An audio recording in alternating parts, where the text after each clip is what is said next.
In 2011, me and my squad leader, Sergeant Joseph Garrison, we used to do this thing late at night where we would go into the COC, which is the Center of Operations, and we would look at this map and we would say, right here, I have a feeling that there's something here. We're going to go hit that tomorrow.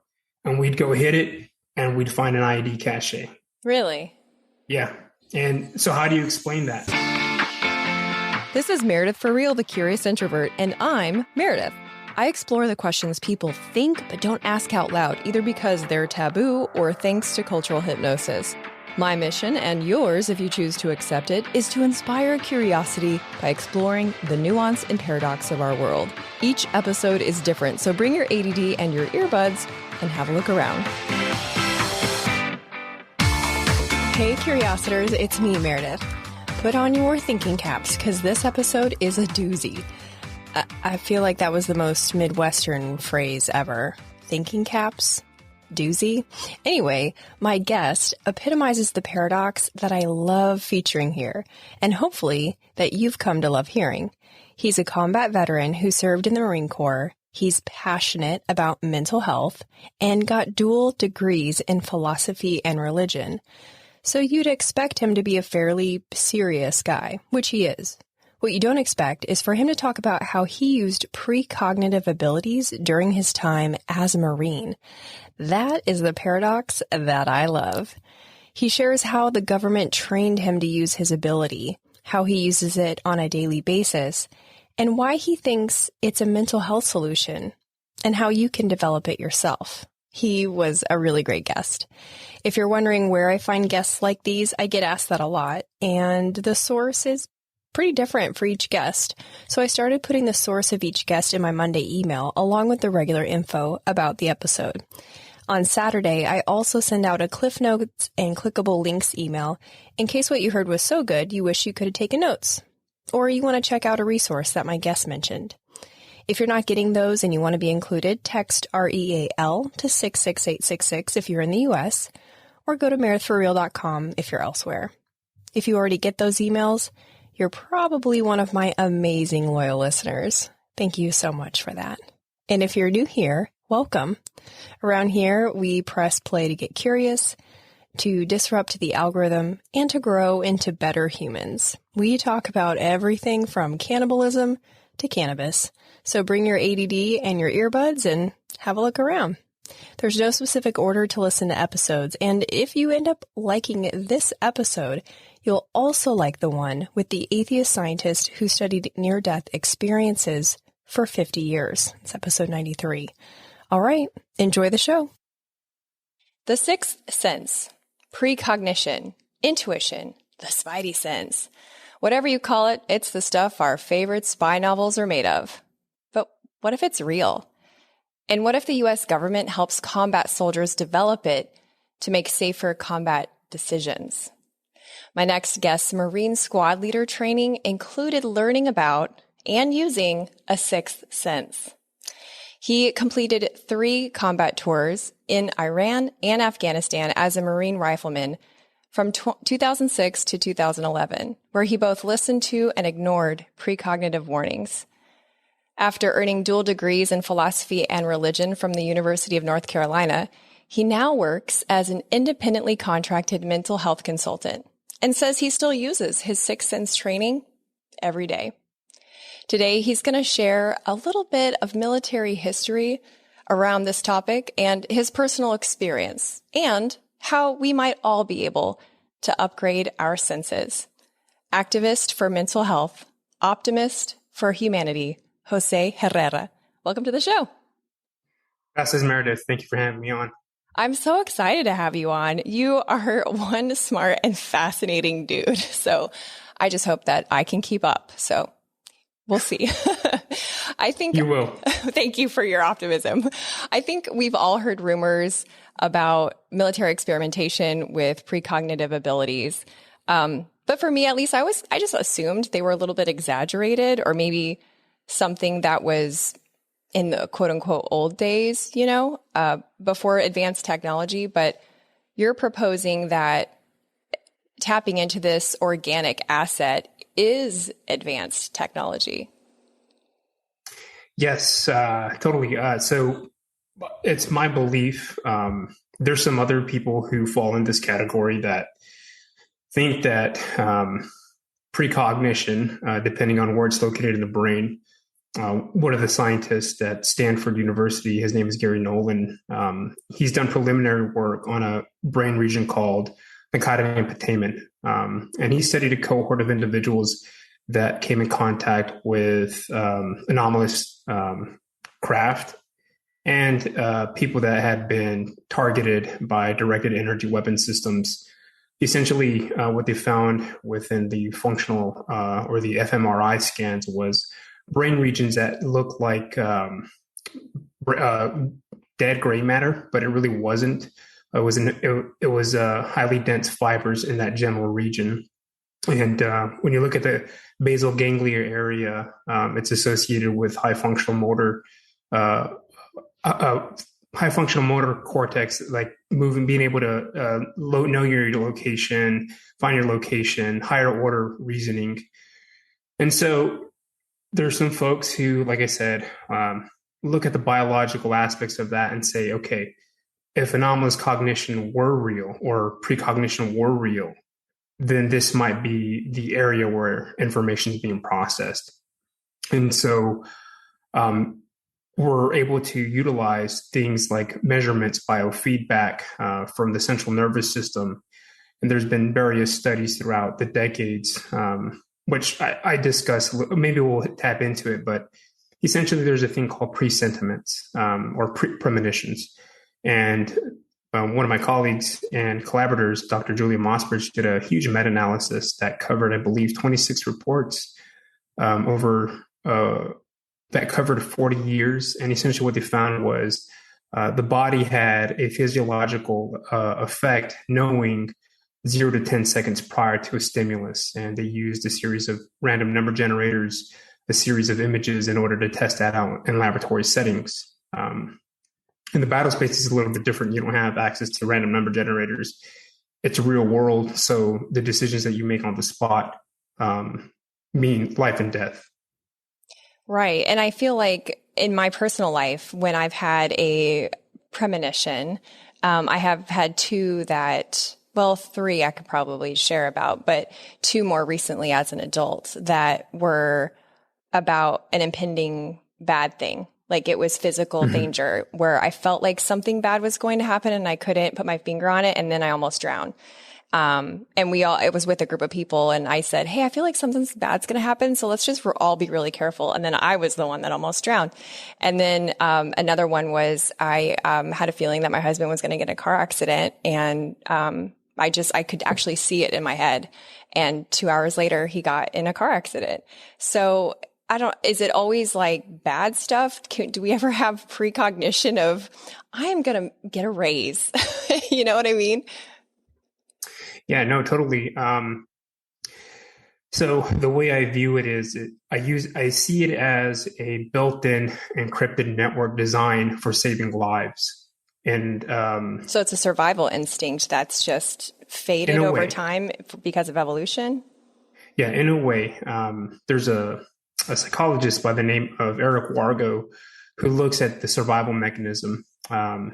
Essentially, the amygdala gets activated, and there's a series of actions that take place with the autonomic nervous system, and you kind of become somewhat superhuman. So your senses become enhanced. But maybe we should define, what precognition or anomalous cognition is, right?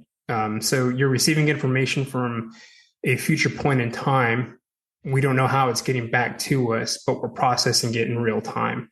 And then the event happens depending on what the context is. So for your case, and for my case, like, for example, being downrange, my presentiments, my premonitions always hit right before we were about to get ambushed. So, for example, we had a really bad sniper problem in 2011.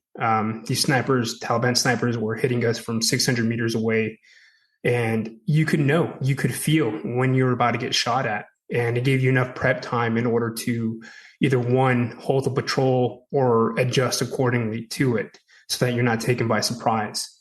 And the same thing with IEDs. You get this kind of like a presentiment, this premonition that if you go any further, something bad's about to happen. So let's reroute it. And I think that's kind of what separates the civilian aspects of trying to understand premonitions, right? It always seems like something bad's about to happen or it's an impending doom. But if you reframe it to see it as a life-saving mechanism and you have the proper training skill sets, then you can mitigate how your body responds to it, because it's a little T trauma, right? I mean, it's a very traumatic type of situation where you're constantly seeing others in harm or others being harmed. And so what do you do with that? And right now, there's no real cognitive infrastructure or mental health supports to really look at psychical phenomena from the traumatic point of view, what it's doing to people. I mean, does that answer your question? It does. It does. I really like the idea of reframing it as a life-saving device or life-saving mechanism. And that kind of, I think, separates the ability from kind of what people make fun of, like, oh, well, then let's go buy a lottery ticket. You know what I mean? Like, okay, maybe evolutionarily speaking, it's not meant for that. Maybe it's meant to keep you from getting squashed. So how long has the U.S. military used this sort of ability as a combat asset? Well, it depends. So Andy Jacobson wrote a chronological history of psychics and ESP being used. And so, for example, the origins of this began at Das Ahnenerbe, which was Heinrich Himmler's projects into science and the occult. And the Soviets and the United States were kind of basically, it was the beginnings of the Cold War, but they took half, we took half. And at the time, the CIA was kind of forming, and they were interested in terms of trying to find a thing called God's flesh, which supposedly God's flesh was this plant that gave people powers of divinity and the ability to see into the future. And so they kind of went off on this quest to go search for this, which allowed some of the early pioneers like Andrzej Purek, or as he's known as Henry Carroll, to begin investigating the foundations of this. And then in 1949, the Central Intelligence Agency Act allowed the CIA to expand operations. And so they began to formally look into it, partly because it was because of the Russians. The Russians were doing it. You don't see you start seeing more of a foundation take place in 1970 when Stanford Research Institute begins forming what they would call the Scan8 programs, where they're basically scanning particular coordinates for certain things. And then the program becomes a lot more robust as it transitions from the CIA to the DoD into DIA and then the ENSCOMS program. I don't really look into those specific time eras as much. I care more so about the modern era, which is how we're looking at it through the biological framework. What's easily, how can someone grasp this, and how can someone be trained a lot faster using the biological functions of it, or at least the frames of it? And that we'll definitely dive into that so that the people who are, listening or watching can kind of explore that themselves. I think that was a good history span though, because it's tempting to, not tempting, that's not the right word. It's just, we miss a lot. History there's a lot of it, obviously, but it's like, when we hear stuff like this, we think, oh God, what's happening now? But a version of this has been happening for a really long time. And I think that is enlightening and important to know in some ways. But I love that your focus is on the now and, as we'll get into, the future. Tell me about your training. Did they come to you one day, like you came to, for your briefing, your daily briefing, and they're like, all right, kids, today we're going to work on your psychic powers? No. And it's kind of funny. There's a large population that believes that a lot of the psychical functioning and training that's taking place has to be done in some type of like secret CIA program. Right. And that's because of movies. That's why we think that. And so a lot of people are let down that it rolls down that way. But check it. The Marine Corps the Marine Corps did it in a different way. So we were having a lot of problems in early 2006, actually early OIF, Operation Iraqi Freedom. We had a lot of snipers, we had a lot of IED ambushes, and we needed to give Marines and sailors skill sets necessary to be adaptable to those types of things. So they ended up creating what they call the Combat Hunter Program, which came from the Left of Bane book, which was written by a former law enforcement officer who had 30 years on the force and then a big game hunter. And what they found, or at least what they wrote down, was 6 domains, and those domains traversed an area. For example, biometrics, what people do in terms of like if you're, let's say, approaching them, they might do something that might seem shady to you. Unconsciously, you're processing that information. You're able to adapt to those individuals, or you go into a town and people are running away and something's off, and you see maybe different types of like graffiti on the wall. It indicates that, one, the atmosphere there is, one, not suited for coalition forces. And also, two, the paraphernalia or the graffiti that's there indicates that that's, Al-Qaeda or Taliban or Mujahideen territory, and you're not welcome. So as you're being trained throughout these processes, you're essentially turning that into memory, and that memory is fast-paced. You may not know that you're processing it, but you are, and you train according to that. So the early books, Combat Profiling or Tactical Profiling, and the Combat Hunter book had a portion in there called Atmospherics, which was the collective unconscious mood of individuals, groups, and the environment.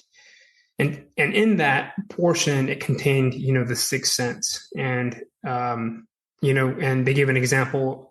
If your gut is telling you, hey, maybe you shouldn't go down this route. Hey, maybe you shouldn't go into this town. Or, hey, maybe you need to readjust. You need to follow through with that. And so it gave, Marines and sailors the ability to traverse those types of landscapes prior to, and you had to train it in. It wasn't worthwhile knowing the theoretical framework. You had to actually train it in and turn it into muscle memory. And that's how we got trained up. But even before that, a lot of Marines that I know came from small game hunting, big game hunting, a lot of wilderness type areas. So we were already able to utilize that function of knowing whether someone was stalking you or preying. You just sense it.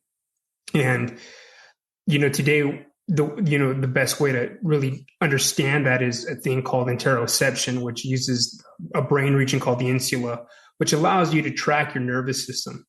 So if you're feeling certain sensations as a result of your autonomic nervous system, that someone's watching you, you should read up on, you should pick that up.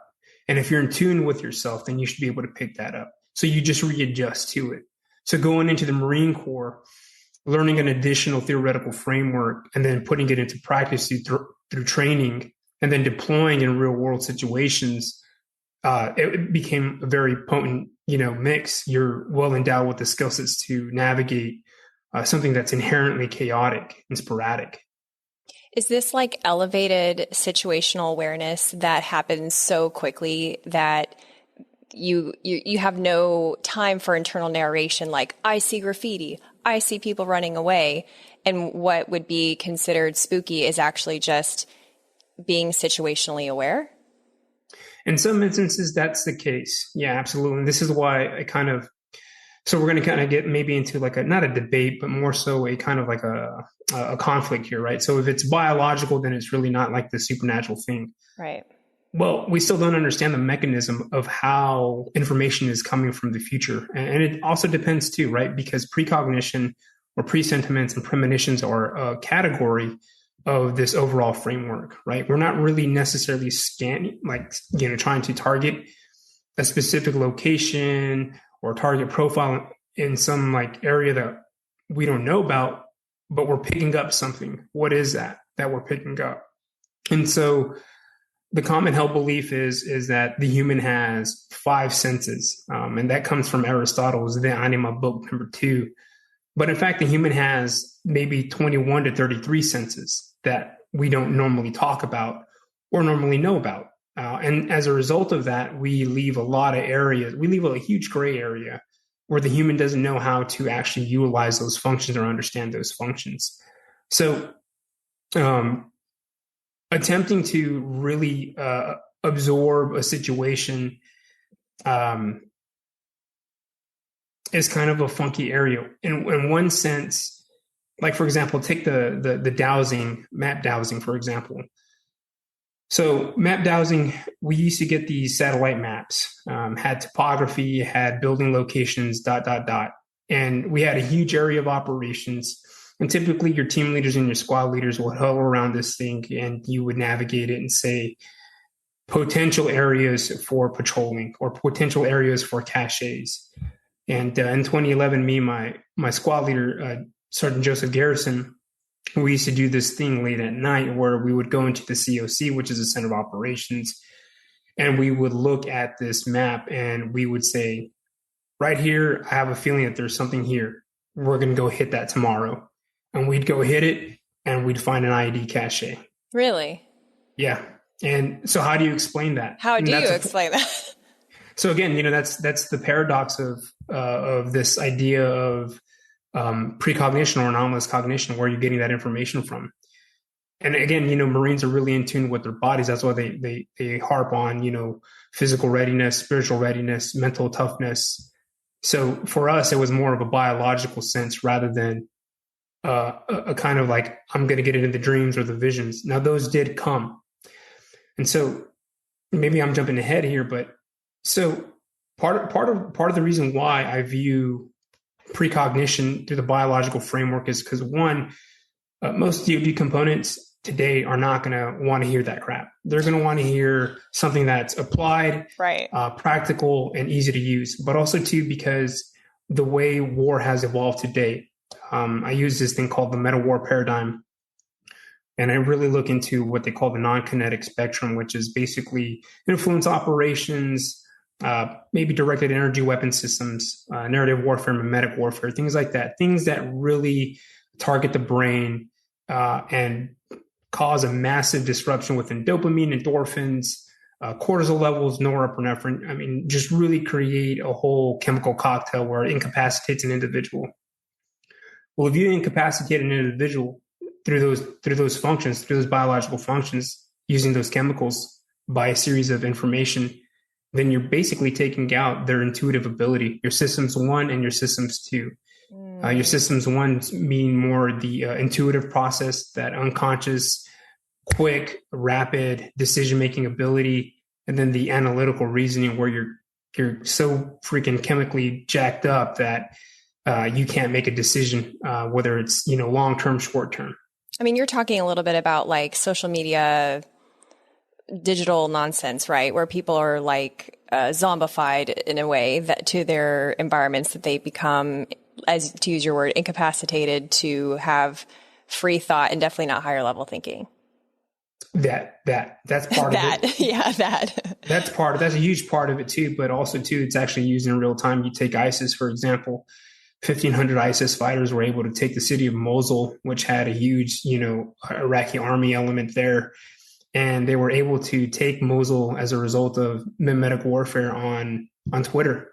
They basically amplified their ability to, their show of force was so amplified that the Iraqi army thought that, this really big army was about to just like take them out. And it really wasn't the case. So it created a lot of fear. And they narrativized it, and then they were able to essentially take Mosul. So that's, in one sense, how you're able to use real mimetic warfare or narrative warfare to incapacitate an operating force or element, not just, some guy trolling you. Right. Yeah.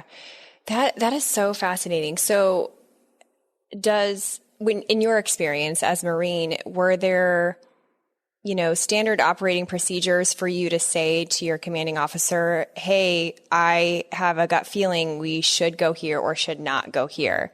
and then they listened to what you had to say? Yeah, there's a huge misconception today about how the military operates. Early Iraq, they began to implement maneuver warfare, which was kind of this thing that came up in the 80s and the 90s and really solidified itself with the invasion of Iraq in 2003, which gave small unit leaders a lot of autonomy in the battle space. So it became a small unit leaders war. So everything was about centralized command, decentralized execution. So the idea that somehow I have to follow orders all the time is a huge misconception. So, for example, we were operating with 8-man teams. And let me give you an evolution. In Iraq, when I was operating, it was squad-sized elements that we were pushing out. So a 12-man team. And then when we conducted Operation Kanjar in 2009, it was platoon-sized elements, partly because we were fighting platoon-sized enemy elements or even larger. And then slowly but surely, after a lot of Taliban began to get killed off, they began to operate in very, very small teams. So, for example, in 2011, when I was operating, we were operating with 8-man teams. So we had a lot of autonomy in the battle space. We always honored, commander's intent, but it was usually us making the decisions on the ground. So, we had our personal radios, our 152s, and we would just communicate. I'd tell Joe, I was like, hey, man, we need to reroute right now. And he would do it. He would make a decision. He would reroute.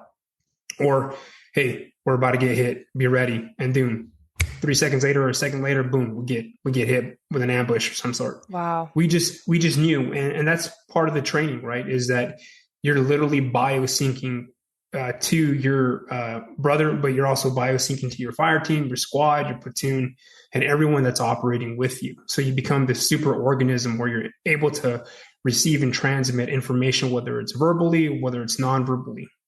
Did you ever have an incident where you doubted that information, that, that precognition that, maybe I just have indigestion and it was wrong? No. When you join the Marine Corps, you're going to get, what you're getting, what you signed up for. All right. So I was privileged and honored to become a fire team leader early on as a boot, and taking on that responsibility, either you show up or you don't. And so immediately you get tossed into the fire and you got to perform. And you learn real quick what you're good at, what you're not good at. And then you come back and then you work on those discrepancies. So every time you deploy downrange, you become that much more of an effective warfighter. So you don't have to second guess yourself about a decision that you're making. And here's the reality of it. There's decisions that you're going to make that are going to essentially get people hurt. And I'll give you a prime example. I'm not going to say his name, but he was a machine gunner. Earlier that day, we had to go to this main fob. And while we were there, we were, basically doing administrative work, but we were also getting some supplies. One of my buddies got shot in the leg by a sniper. And as a result of that, we ended up having to what they call egress back to the patrol base. So we ended up making a huge movement across maybe 6 clicks. I want to say maybe that's around like 5-6 miles. And it had been raining a lot. And anyone who's gone down range and operated in Afghanistan, when it rains, it creates what we call peanut butter mud. So you're literally walking in thick fields of mud. And this stuff goes all the way to your knees, and you already have 80 pounds of gear on you. So it's like hard navigating. So I remember Joe calling me up. He's like, hey, Josie, I need you to come up here. We need to make a decision. And that decision was either we stick to the fields and don't risk IEDs, or we take the high road and we get to our objective or our PB as fast as we can, but the risk of IEDs increases, because that's where mainly improvised explosive devices are located. But there's also still that sniper threat. So I told Joe, I was like, let's just go to the high ground. We'll put 2 sweepers up front, patrol, to check for any metallic hits. And we'll be good to go. I didn't feel 100% there. And there's also, you're in an elevated position. And when you're and we were taking a route called Route Elizabeth. Essentially what ends up happening, we end up getting on the route. And then a Taliban sniper about 600 meters away takes a couple of shots, hits Faddis, hits him. He drops. He gets his legs tore up, and that's the name of the game. Luckily we end up getting a medevac and then moving him out of there. But those are the decisions that you have to make. Now, when it comes to precognitive decisions, sometimes you have to override the ethical aspects of it. And since we're on that topic, Joe, for example, on June 5th, I started getting these premonitions that something bad was about to happen. And Joe had it too. And then, the day he did die, right before patrol, he comes up to me, he's like, hey, what's wrong, man? And I'm like, I got a bad feeling. And he's like, I've had it too. And he goes and talks to Donnie, lets him know that once he hears something, just to go. And as small unit leaders, we had the ability to say, let's not go on a patrol today, or let's halt this patrol. But here's the paradox of time, or, the decision-making process. Had we not gone out there, it could have been worse for the adjacent patrol that was operating in that area. What if they would have gotten hit? And what if it would have killed a fire team or the whole squad? And so those decisions that you have to make, you got to live with them for the rest of your life, but you make amends with what it is. It's a time of war. You're in war. He died doing what he was supposed to do, and he saved a lot of Marines' lives. Wow. That's so tough. Oh my gosh. Hey, Curiositors, just a quick pause to show gratitude to our sponsors and give you some special deals. If trash TV leaves you feeling drained and you want to support creators like yours truly, check out Stream Moco. You can search shows by your mood and even, watch my show, The Curious Introvert. For every $3.99 subscription, they give away $1 for good and support their creators, like your girl. Find my affiliate link in the episode description or the bio link in my Instagram account. Stream Moco, the streaming network that gives a damn. If you've got backyard barbecue plans for 2022, but mosquitoes are not invited, I recommend Insect. I've been using their pest control service for several years now. They have a certified mosquito identification specialist on staff, and pollinator care is always top of mind. If you live in the Florida Panhandle or the Gulf Coast of Alabama, give them a call, ensec.net. The UWF Historic Trust. We shoot the show at the Pensacola Museum of History. It not only houses exhibits of lesser-known Pensacola history, it's an event space too. So if you need a unique space in downtown Pensacola for a fundraiser, networking event, or a corporate party, take a look at historicpensacola.org.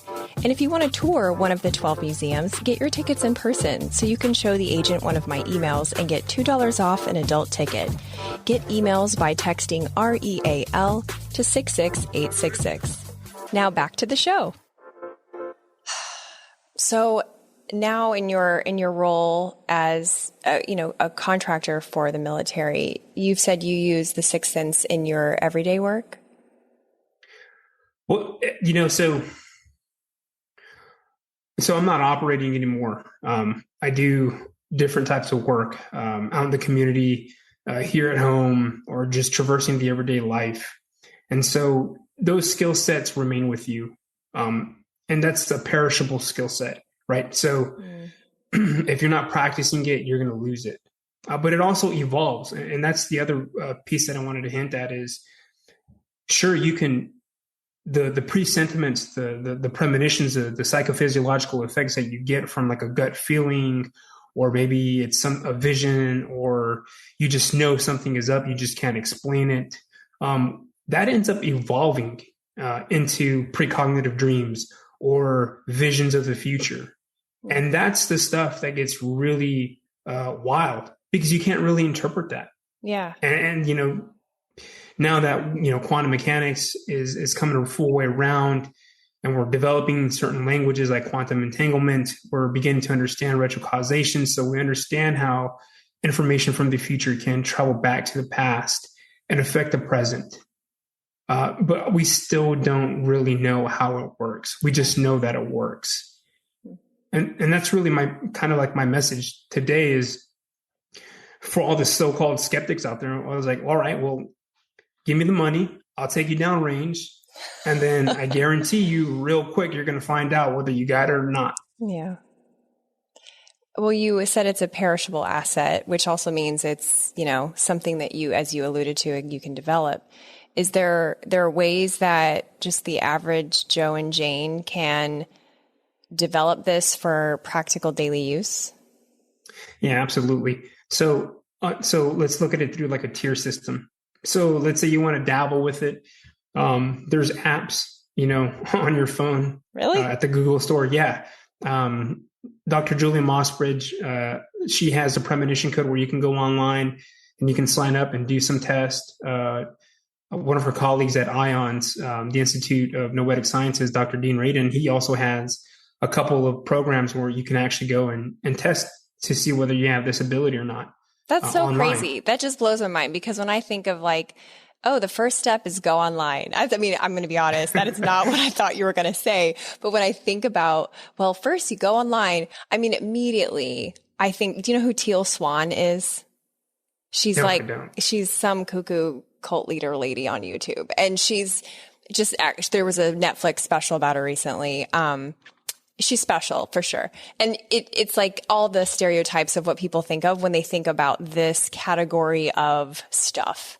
So when you were first like, oh, you go online, I immediately thought of her. And then you're like, and Dr. So-and-so and Professor so-and-so. It's like such a paradox, such a contrast in my mind of all of this. And I think that's maybe why I love the subject so much, but, I'm rabbit trailing. Sorry, keep going.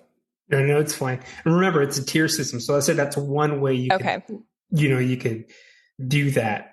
The other way is, so my mentor and good friend, Dr. Pasulka, having gone to the university and understood how we look at certain types of lifestyle, certain types of texts, certain types of things that are kind of odd, you use what the university teaches you, at least within the philosophy and religion department, right? So part of why I look at the biological framework is because the Marine Corps is very reminiscent of a religious institution of sorts. We have clergy, we have our doctrine, we have our daily rituals, we're in isolated areas, we're always practicing certain types of skill sets, and we're very much in tune with nature. I know some guys might argue with me, but at least that was my experience when I was, in wartime fighting. And so when you take those aspects of the Marine Corps lifestyle and you kind of parallel it to the monastic traditions or even biblical characters like, say, the judges of the Bible or John the Baptist or even Jesus or maybe even Muhammad, all these individuals had very minimalist, distinct lifestyles that harped upon fasting and meditation and prayer and being in nature. And so you take those properties and you assess it and try to apply it to yourself. Well, how can I replicate that process? Right? Well, so for example, my personal use, like how I do it is I have a regimen. I wake up very early and I start by drinking a glass of water. Then I go to the gym and then I tear it apart. And then I fast and I meditate all day long until whatever it is that I need to do. And so when you look at fasting and meditation, like take, for example, intermittent fasting, what does that do to the body? Intermittent fasting, after 6 hours, your body ends up essentially burning off fat, but it also leads to what they call autophagy, which is your body's ability to process cell waste. So it promotes proper brain health function. And in a world where your dopamine is constantly hit, in a world where your cortisol is always flowing through or your norepinephrine is flowing through, having that ability brings you back to homeostasis. And then you're able to track the sensations that your central nervous system is making. So let's say, for example, you're typically not, maybe you don't have anxiety, or maybe you've been, on a regimen for 2 weeks, but you begin to notice that, these thoughts come in your head. And that's maybe the first step is, where did that thought come from? Why is this little voice telling me to call Meredith? And should I act on it? And so you do. And you just so happen to find out that Meredith is going through a hard time. Oh, yeah. And so is this, and as a side note, this is one of the other projects that I've been working on is anecdotally, with the podcast that I work on, and the individuals that I talk to across the spectrum, mental health, right? So a lot of guys, prior to a lot of these individuals completing suicide have mentioned there was this moment where I felt this voice told me or something told me I need to contact so-and-so right before he checked out. And I didn't.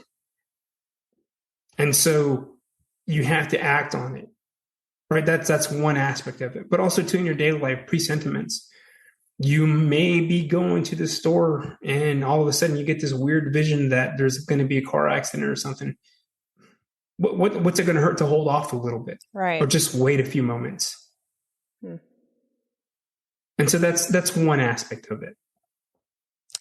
Those are really powerful. And I think we've all had that thing where we're like, we thought about a friend and we didn't act on it.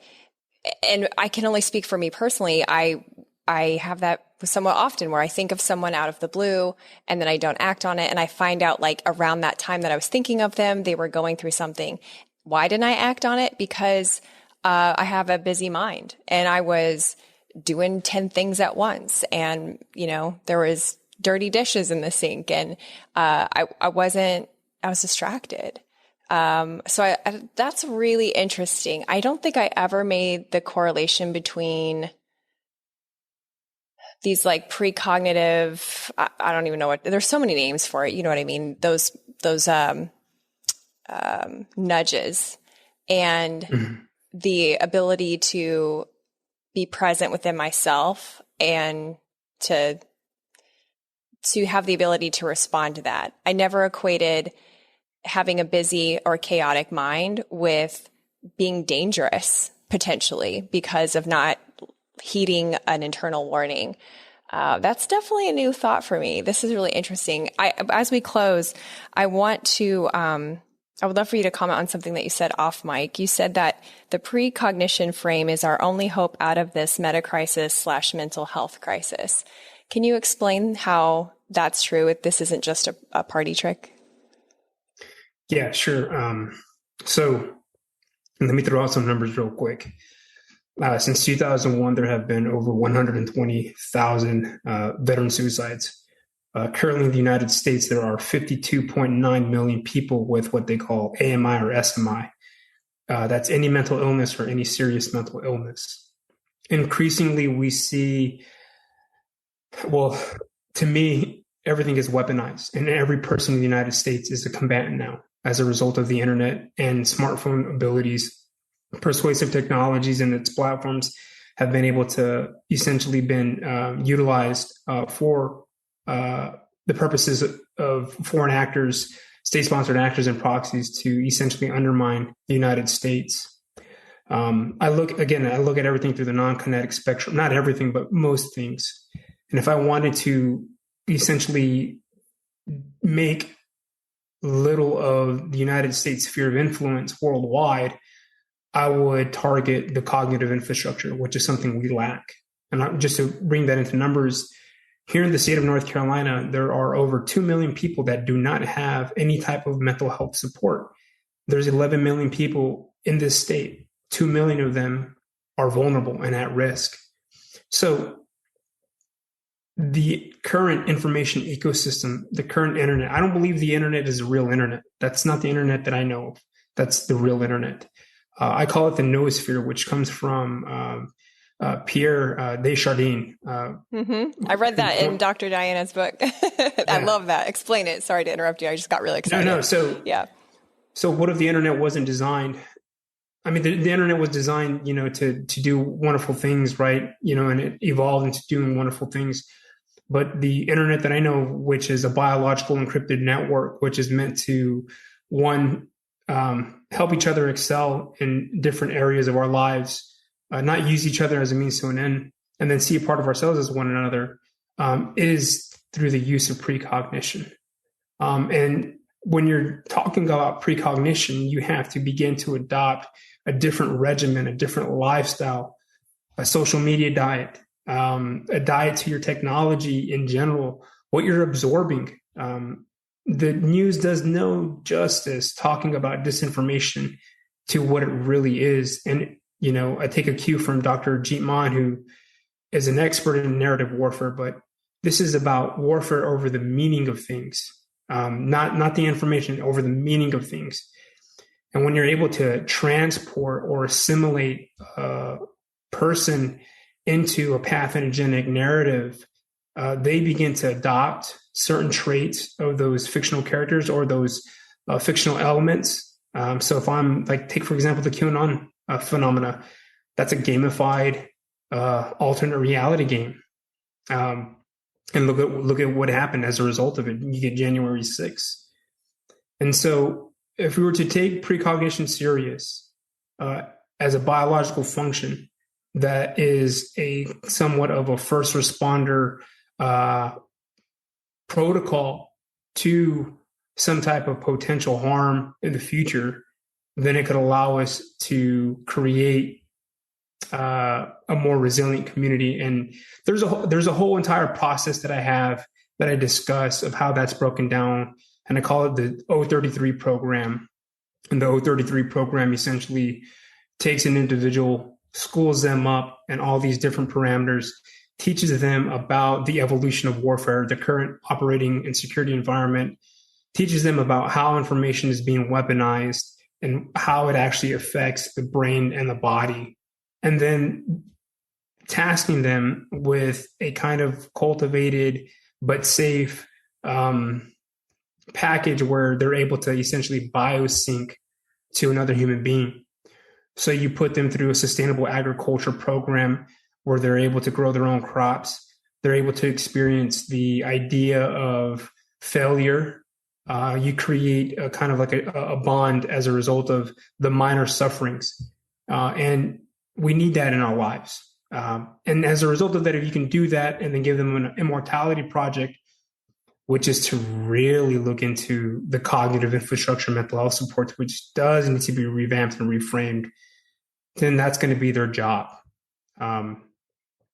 I don't know. That's quite a bit that I just said. It is, but that's why this is recorded. People can play it back, and that's why people can stay in touch with you and experience or experiment with aspects of this, as you said, in layers. So that's the perfect transition to close us out today. Can you tell people where they can stay in touch with you and anything else that you want people to engage with as they explore these ideas more? Yeah, sure. I have a website. It's called Jose Herrera 03xx.com. I'm on Facebook under Jose Herrera. And I'm on Instagram. You can find me there. And yeah, you can send me an email and I'll try to respond to you as fast as I can. Well, this has been amazing. Thank you so much. Yeah, no, thank you. Thanks for listening. If you've loved a couple episodes of this show, leave a rating and review on Apple Podcasts or the Good Pods app. And if you liked this episode, you'll also like the one with the atheist scientist who studied near-death experiences for 50 years. That's episode 93. Stay tuned next week when I talk with a sober scientist as we ask the question, how do you know if you're an alcoholic?